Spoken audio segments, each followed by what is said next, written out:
Ce n'est un secret pour personne, nous vivons une révolution numérique. Une avancée, diront certains, illustration avec ces influenceurs exhibant leur réussite et parfois proposent à leurs fans astuces pour qu'eux aussi goûtent au succès. Mais du rêve à la réalité, il y a un fossé. Alors, ils jouent sur plusieurs terrains. Alors, non seulement le côté bling-bling, comme vous appelez, sur le côté, voilà, si vous voulez être riche, si vous voulez être comme moi, regardez, moi j'ai réussi, j'ai ça, j'ai telle voiture, j'ai voilà, une exposition de matériel qu'ils possèdent. Il faut savoir que le minimum à déposer sur le canal pour pouvoir lancer des trades, c'est 500 €. C'est le minimum imposé. On a des victimes qui ont posé que 500, il y en a d'autres qui ont réitéré à plusieurs reprises, et on a des pertes qui peuvent aller bien au-delà de 30 000 €.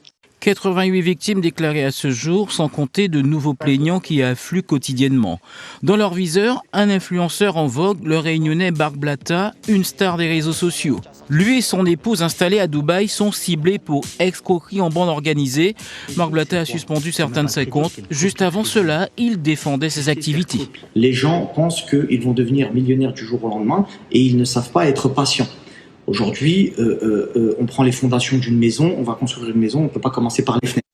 Il faut commencer petit à petit, etc. C'est tout un accompagnement et c'est ce qu'on se tue à dire sur les réseaux sociaux, vous ne deviendrez pas millionnaire du jour au lendemain, etc.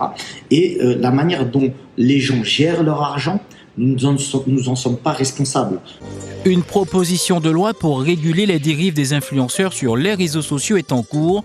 Selon son rapporteur, il devient urgent de légiférer en l'espèce.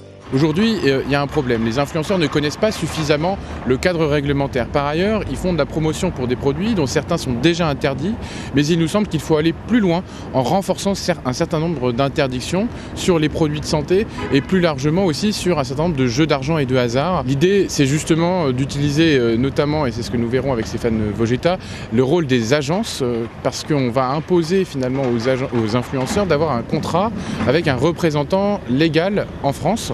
Ce qui fait qu'on pourra notamment les poursuivre de ce point de vue. Je demande au peuple réunionnais, pas vu, de se réveiller. À ce jour, le préjudice est estimé à plus de 6 millions d'euros. D'après nos informations, il y aurait parmi les victimes présumées de Marc Blatta d'autres Réunionnais. Malgré qu'on ait